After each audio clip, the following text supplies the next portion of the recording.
Assalamualaikum warahmatullahi wabarakatuh. Alhamdulillahilladzi khalaqal mauta wal hayata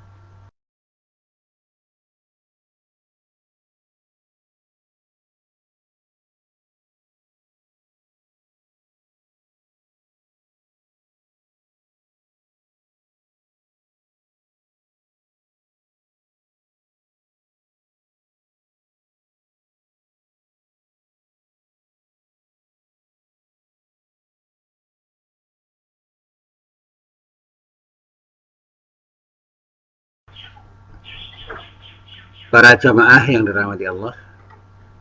Alhamdulillah pagi ini kita bisa bertemu dan mudah-mudahan setiap pertemuan kita masuk pertemuan kita pada pagi hari ini benar-benar menjadi pertemuan yang mendapatkan ridho dari Allah Subhanahu wa taala. Amin.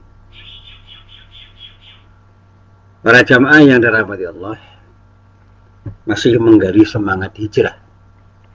Kemarin saya sedikit bicara tentang persoalan hijrah yang terkait dengan kegiatan ekonomi dan bisnis. Hari ini saya akan membuat ilustrasi yang mudah-mudahan mudah untuk kita pahami. Bagaimana kita berhijrah dalam wilayah ekonomi dan bisnis itu. Ada sebuah gerakan yang sangat bagus di kalangan umat Islam, yaitu gerakan belanja di warung tetangga. Dan mulai hari ini saya sudah menyaksikan sebuah masjid di Yogyakarta, tepatnya Masjid Jogokarian, sudah melaksanakannya. Ada yang disebut sebagai pasar rakyat. Teman-teman yang lain menyebut warung rakyat. Tapi pada dasarnya di Jogokarian itu ada gagasan bagaimana membangun kemandirian rakyat dengan membuat pasar rakyat. Dari rakyat, oleh rakyat untuk rakyat. Dan dimulai dari jamaah masjid Jogokarian Yogyakarta. Sebagian jamaah masjid itu adalah para pedagang. Dan utamanya mereka adalah pedagang-pedagang kecil yang sangat menggantungkan pada para pembeli di lingkungan masyarakat di kampung Jogokarian dan sekitarnya. Dan masyarakat Jogokarian itu adalah masyarakat yang peduli untuk mau membeli di warung-warung di tempat tinggal mereka, di seputar rumah mereka. Dan semangat itu kemudian dicoba untuk ditunjukkan kepada masyarakat ramai, masyarakat umum, dan dipublikasikan bagaimana mereka berjualan dan mereka itu berinteraksi dengan para pembeli dan masing-masing merasa diuntungkan karena uang itu berputar di antara mereka. Dan dimulai dengan kegiatan memberikan voucher dari takmir Masjid Jogokarian. Ada voucher yang seharga 5.000, ada voucher yang seharga 10.000, dan sehari itu dianggarkan keluar uang 4 juta. Dan itu akan dilaksanakan mulai hari Ahad kemarin selama seminggu, selama 7 hari efektif. Jadi kira-kira anggarannya yang keluar dari takmir Masjid Jogokarian itu kurang lebih 28 juta, dan itu bisa lebih ketika ada orang-orang yang mau bersedekah. Tetapi dipatok 4 juta per hari. Dan mereka yang mendapatkan voucher itu adalah para jamaah dari subuh sampai isya. Dan rata-rata mereka membeli di warung itu lebih dari 5.000 dan 10.000, sehingga voucher itu hanya untuk memantik aja.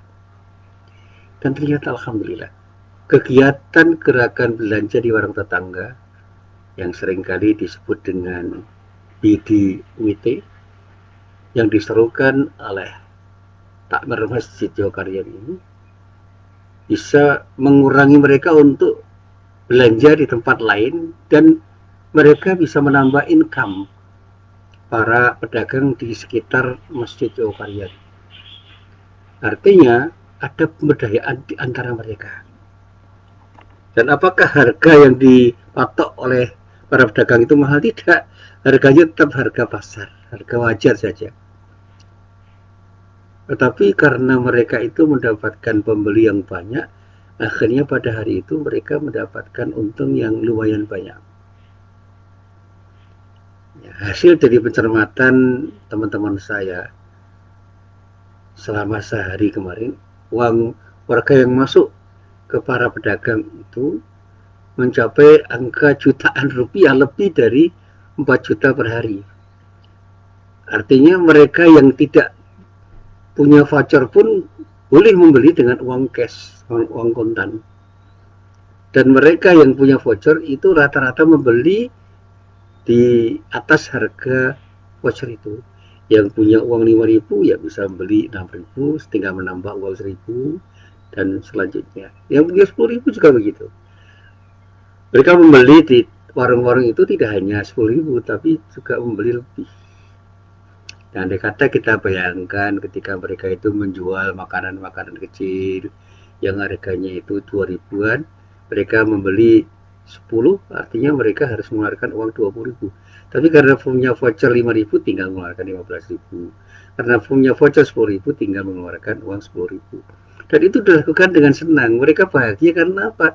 Mereka bisa bersilaturahim antar tetangga dengan berada di pasar itu. Pertanyaannya, apa ada kerumunan? Pasti, seperti kerumunan di pasar-pasar tradisional yang lain. Tetapi mereka masih menaati sebagian besar dari protokol kesehatan yang ditetapkan. Mereka punya masker yang dipakai secara disiplin. Mereka juga mencuci tangan. Mereka memakai hand sanitizer. Mereka mencoba untuk tidak terlalu banyak berkerumun.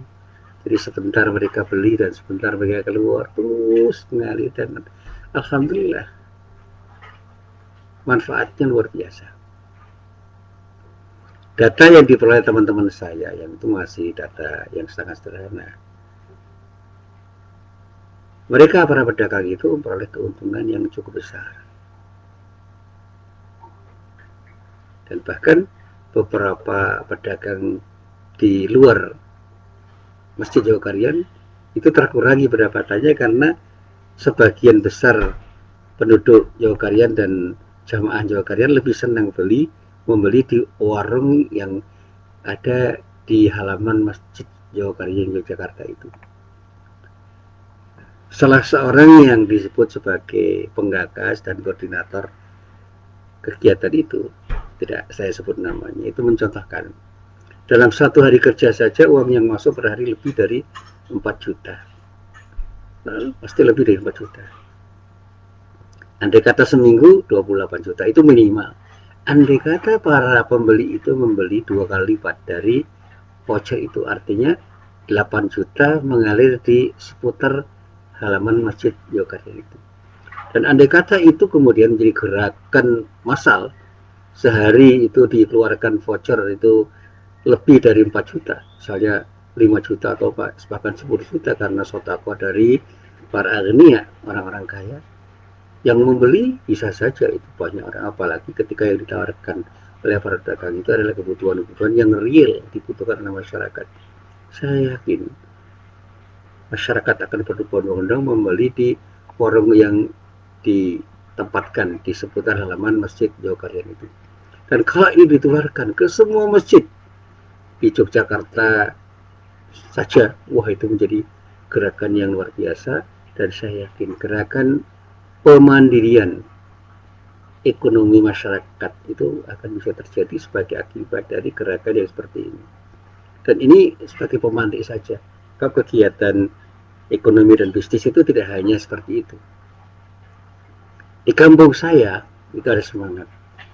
Ada beberapa penjahit yang menjadi jam masjid itu menjadi langganan para jamaah yang ingin menjahitkan pakaiannya.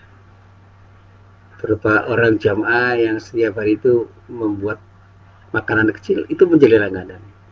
Dan ketika masjid punya kegiatan, makanan kecil diupayakan dibeli dari jari jamaah. ta'awanu 'alal birri wat taqwa wa la ta'awanu. Ini adalah ayat yang bisa menjadi sesuatu yang menginspirasi kita. Bagaimana kebaikan itu bisa diciptakan, bisa diwujudkan karena kita punya komitmen yang sama. Dan bagaimana ketakwaan itu bisa kita bangun karena kita masing-masing peduli untuk membangun ketakwaan. Bagaimana kemungkaran dan kemaksiatan itu bisa kita kikis, kita habisi karena kita punya komitmen yang sama untuk bernahi mungkar. Gerakan amar ma'ruf itu melahirkan kebaikan dan ketakwaan.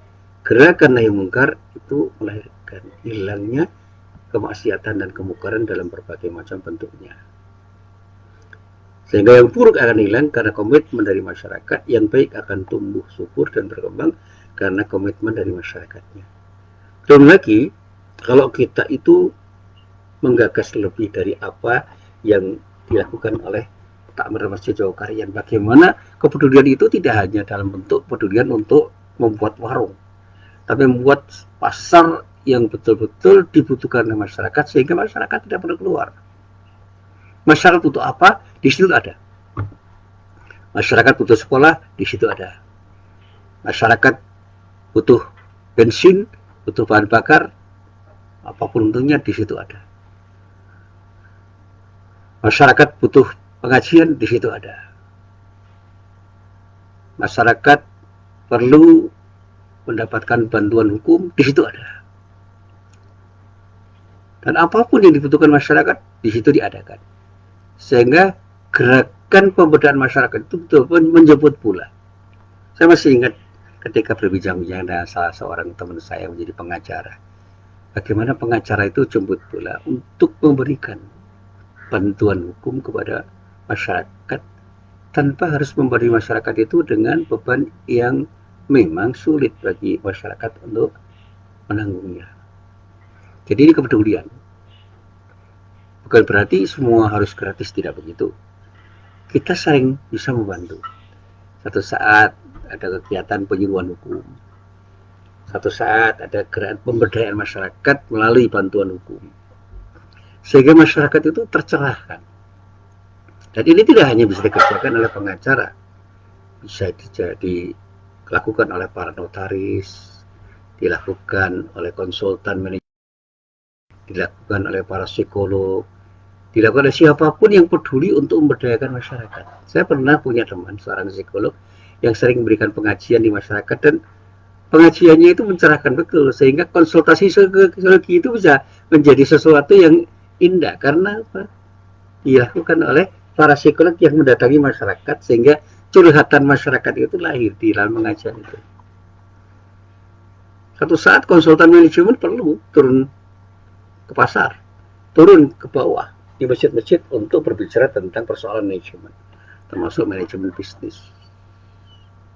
Sekarang ini gerakan manajemen bisnis itu harus menjadi gerakan masyarakat yang kolektif, dan para manajer yang punya kemampuan untuk memberikan konsultasi manajemen itu harus terjun ke bawah. Jangan berpikir duit dan duit saja. Jangan berpikir untuk berada di kantor duduk manis datangi orang yang membayar untuk konsultasi dengan bayaran-bayaran tertentu yang tidak semua orang mampu. Saya punya teman seorang guru besar ilmu manajemen yang peduli untuk memberikan pencerahan kepada masyarakat, baik secara online maupun offline. Saya punya teman pengacara, punya teman psikolog, punya teman-teman yang punya sesuatu yang bisa diberikan oleh mereka kepada masyarakat. Kebetulan saya ini mubalik, jadi tidak punya spesialisasi tertentu, tapi dalam kemampuan yang terbatas ini saya ingin memberikan yang terbaik pada masyarakat. Nah, akhir-akhir ini saya hitung, dalam 1 bulan 2 bulan saya itu memberikan wawasan kepada masyarakat, banyak orang yang tercerahkan hanya karena saya memberikan wawasan yang menurut mereka itu perlu untuk mereka terima sebagai bentuk kebudayaan saya untuk memberikan sesuatu yang berharga bagi masyarakat. Dan hitungan kami tidak hitungan-hitungan ekonomi, tapi hitungan-hitungan bagaimana mereka itu akan mendapatkan keuntungan dari apa yang saya lakukan, dan saya tidak pernah merasa rugi ketika bersedekah dengan apa yang saya miliki, tidak harus dengan uang. Nah, kembali pada pasar yang seringkali saya sebut itu. Teman-teman saya yang bergerak dalam kegiatan belanja di warung tetangga itu mengatakan bahwa dengan gerakan seperti itu, pemasukan ke masyarakat di masyarakat luar biasa. Pengeluaran itu akhirnya melingkar di antara mereka dan mereka tidak perlu masuk ke minimarket. Uang warga yang masuk ke minimarket itu kita pindah ke tempat di mana para pedagang itu ada kampung pada saat di mana kita itu ingin melaksanakan proses jual beli. Uang warga yang semula masuk ke minimarket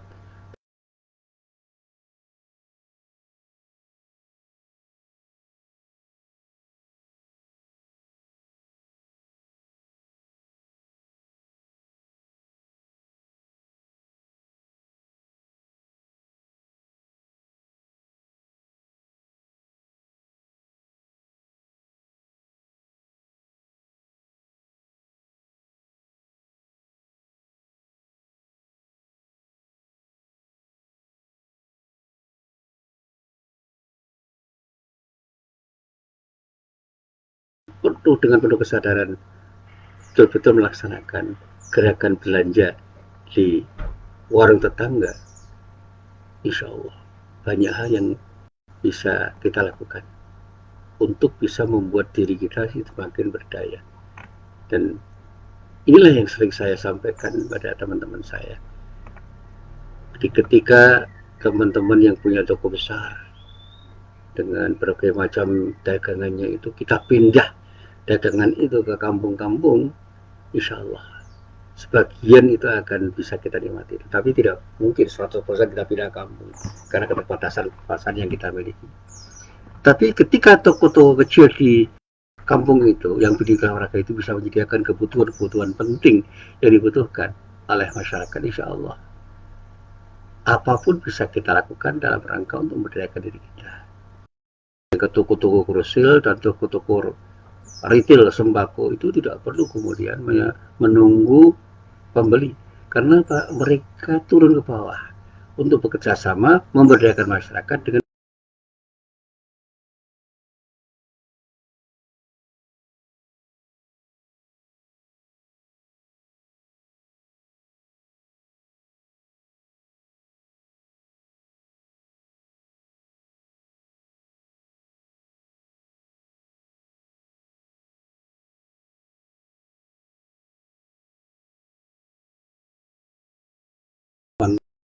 sekitar masjid dari kampung-kampung, sehingga toko grosir itu tidak perlu kampung secara langsung, tapi memberikan peluang kepada dropshipper untuk berdagang dengan jasa yang mereka berikan, yang telah diberikan oleh para grosir itu, sehingga orang mau membeli apapun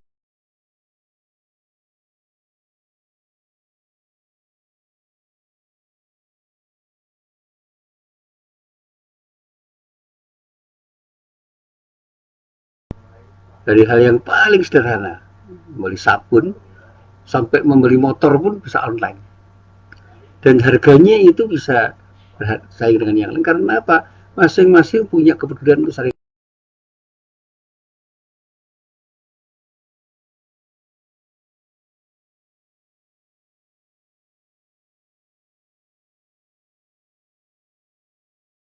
kepada masyarakat melalui agen-agen mereka, sehingga apapun yang dijual oleh masyarakat itu akan kembali masyarakat, dan kemudian yang dibeli oleh masyarakat pun akan kembali pada mereka, dan mereka akan bisa mendapatkan keuntungan. Dan dengan